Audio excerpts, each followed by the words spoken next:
والضحى والليل إذا سجى ما ودعك ربك وما قلى وللآخرة خير لك من الأولى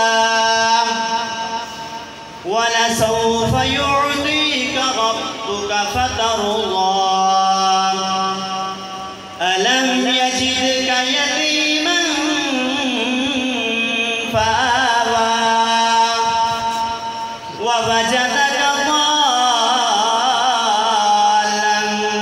فهدى ووجدك عائلا فأغنى فأما اليتيم فلا تقهر وأما السائل فلا تنهر وأما بنعمة ربك فحدث صدق الله العظيم.